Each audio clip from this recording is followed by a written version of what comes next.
Welcome to the Unitarian Universalist Fellowship of Columbus, an inclusive religious community of people supporting each other in the search for truth and meaning. My name is Rick Spradlin, your service leader this morning. The chalice is a symbol of Unitarian Universalism. It speaks to us of reason, tolerance, and freedom, but also of compassion, respect, and love. May its flame ever warm and illuminate our lives.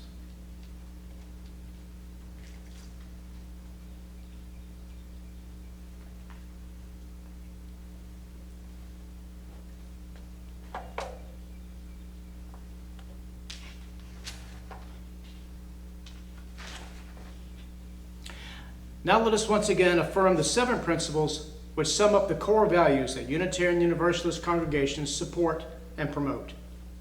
Number 1, the inherent worth and dignity of every person. 2, justice, equity, and compassion in human relations. 3, the acceptance of one another and encouragement to spiritual growth in our congregations. 4, the free and responsible search for truth and meaning. 5, the right of conscience and the use of the democratic process in our congregations and in society at large. 6, the goal of world community with peace, liberty, and justice for all. And 7, respect for the interdependent web of all existence of which we are a part. And now for a celebration of life toast. If you have something to drink already, you can use that or just toast with me in spirit. We celebrate life. We celebrate life with its beauty and its pain.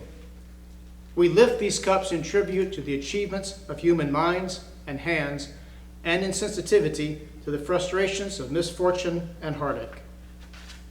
Not fixing blame or credit for the outcome of chance, sensing the risk, savoring the joy, sharing it all, knowing of the certainty of death, and remembering the value of each moment, we drink our celebration to this time, to the future, to each other, to the throbbing of the earth and sea and sky of life. Together, we drink this toast in celebration of life.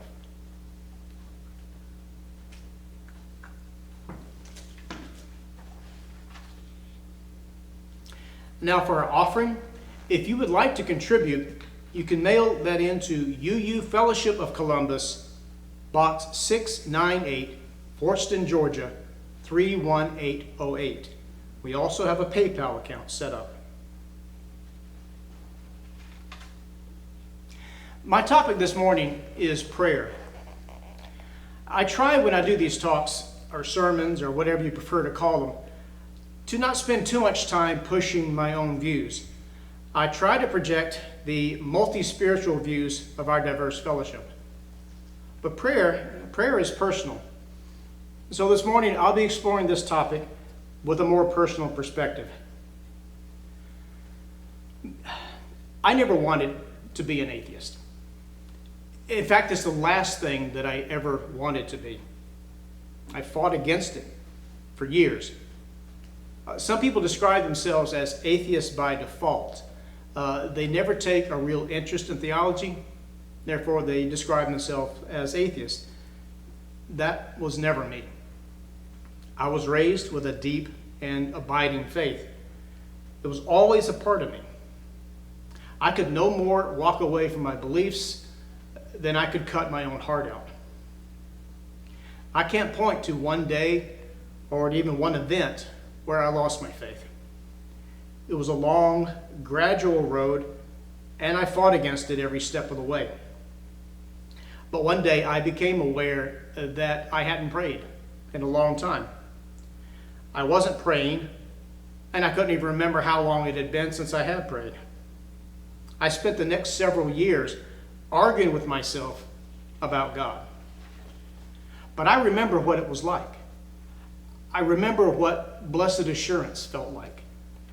I remember the comforting power of being able to, as they say, let go and let God whenever I had a problem. And I remember having long conversations with God through prayer. My personal attitude towards prayer reflected my mother's. Her prayer was always, "Thy will be done." For Mother, prayer was a way of handing things over to God and giving up the illusion of control. She spoke to God, but she knew that her words had nothing to do with the outcome events. God was going to do what God was going to do. It was all according to his plan. She prayed in much the same way that Jesus prayed in the Garden of Gethsemane, not to plead with God to change things, but to ask God to help her accept his will. Well, prayer has many uses and comes in many forms. There are prayers of adoration, of worship, where believers praise their God or gods for his or her power and acknowledgement of their dependence. There are prayers of petition, where they ask God for the things that they need. Prayers of intercession. Now, these are similar to prayers of petition, except instead of asking for your needs, you ask for the needs of someone else. When we light a candle for people here at the fellowship, it's based on that tradition. There are prayers of thanksgiving, where believers give thanks for prayers that have been answered, or in thanks for blessings that they acknowledge. And there are prayers of praise, where believers honor God for what he means to them. Christian theologians have written extensively over the years about whether all prayers are answered and how such prayers might be answered in ways we don't recognize, and if prayers are not answered, then why? I remember one Sunday school teacher who said that if you ask for something in a prayer, but you don't really have faith that it's going to be answered, then you're guilty of putting God to a foolish test, and you shouldn't expect an answer. Others say that prayers are always answered, but that sometimes the answer from the Almighty is a simple no. It's said that at times our prayers are answered in ways that don't meet our predetermined expectations, and that causes us not to recognize their fulfillment. An example of this would be the story of a pastor whose church was destroyed in a tornado. He kept asking himself, why would God do something like this? And he finally decided that it must be a test of his congregation's faith. He decides that what he must do is lead his congregation in prayer, asking God to rebuild their church. If God can create the universe in 6 days and rest on the seventh, surely he can cause a building to exist. So he held a vigil for days, and one day a man from the insurance company showed up with a check for new construction. And the pastor immediately recognized this as the world's way, the easy way. And so he turned it down. And he continued leading the flock in prayer. The next day, a leader of the local Islamic mosque, an imam, showed up with 50 of his fellow Muslims with enough supplies to build a fine-looking building. But the pastor remembered the first commandment, which says, "Thou shalt bring no other gods before me." And so he turned him away. The next day, the owner of the largest construction company in the state arrived, saying that he was so moved by the congregation's faith that he would build their church for them free of charge. But the pastor knew that this businessman was an atheist who often spoke about his lack of belief. And so he turned him away as well because he didn't want his congregation to be in debt to an unbeliever. So the pastor and his flock continued their vigil for days, weeks, months, until he couldn't stand it anymore. The pastor threw his arms up in the air and he demanded to know, "God, why have you forsaken me?" That night in his dreams, he heard the voice of God. And he heard God say, "I sent 3 of my most capable children to you, and you turned your nose up at them. What more do you expect me to do?" If you're like me, you find it difficult to join a group of people in prayer when they all have the same belief, and it's completely different than your own. Like an atheist joining a group of Christians in prayer, or a Christian joining a group of pagans in prayer. To me, joining a prayer like that it implies that I believe in what they believe.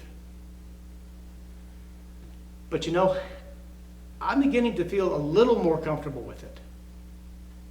That is to say, I'm more comfortable in a group of people praying than when I first stopped believing. And it's not the same as praying by yourself. Because when I pray by myself, I'm trying to connect to a deity whose presence I no longer feel.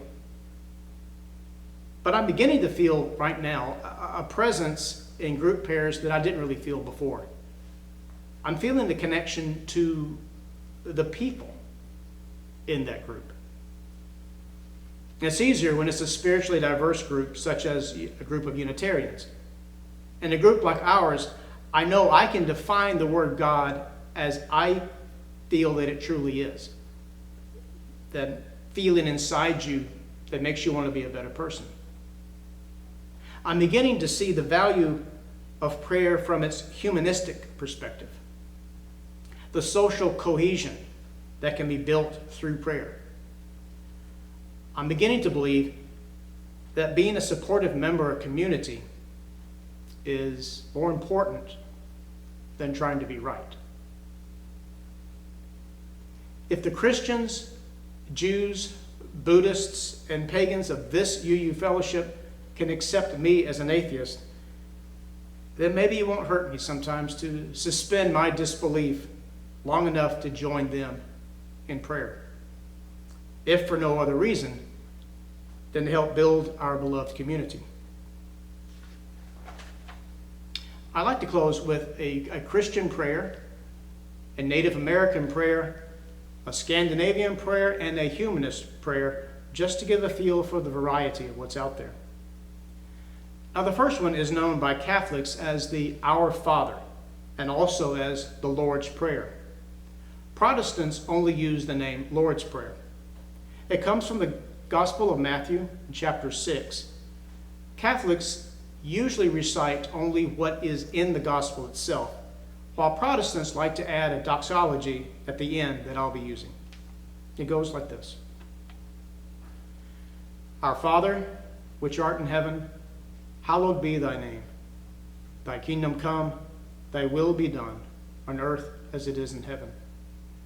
Give us this day our daily bread, and forgive us our trespasses, as we forgive those who trespass against us.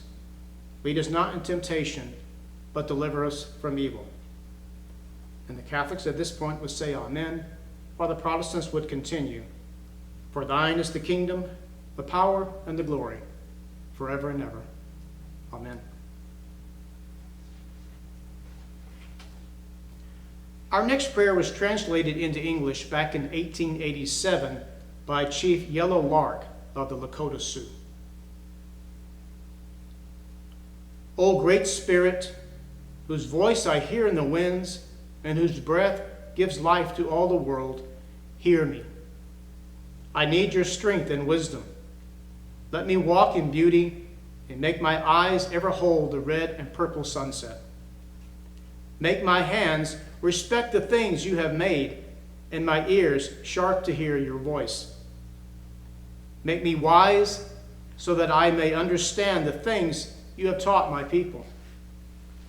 Let me learn the lessons you have hidden in every leaf and rock. Help me remain calm and strong in the face of all that comes towards me. Help me find compassion without empathy overpowering me. I seek strength, not to be greater than my brother, but to fight my greatest enemy, myself. Make me always ready to come to you with clean hands and straight eyes, so when life fades, as the fading sunset, my spirit may come to you without shame.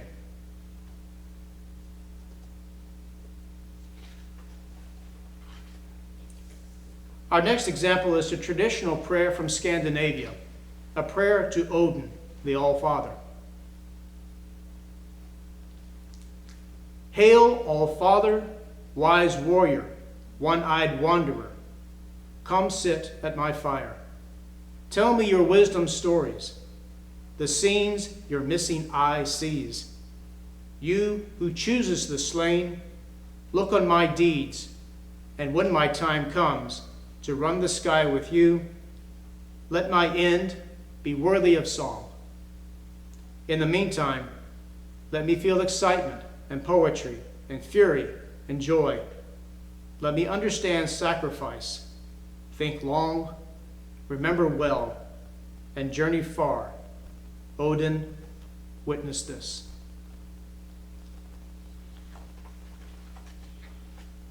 Our last prayer comes from a website called Ritual Humanist. It's an example of a prayer with no deity. May all be filled with joy and peace. May all beings everywhere, the strong and the weak, the great and the small, the meek and the powerful, the short and the long, the subtle and the gross.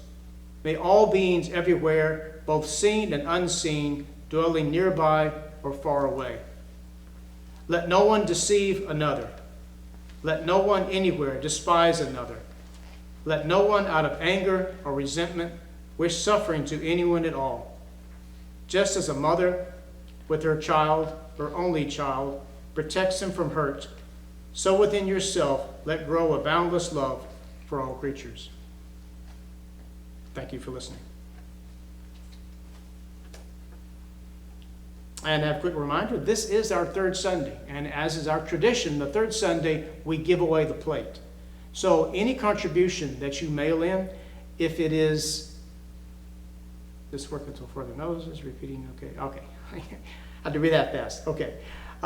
Anything that is sent in that is not earmarked specifically for any other funds that we have going, until further notice, our giveaway the plates will be given to Feed the Valley. Okay, thank you. And now, before we extinguish the chalice, I hope that each and every one of you stay safe and healthy, and remember that dark times like these never last. We extinguish the chalice here that it might glow gently in our hearts as we leave this place.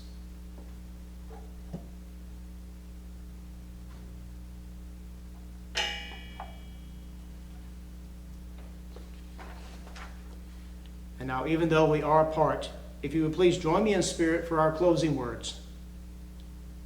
With unity of spirit, we go our ways in universal fellowship until we meet again. Be safe, and we'll see each other soon. So long.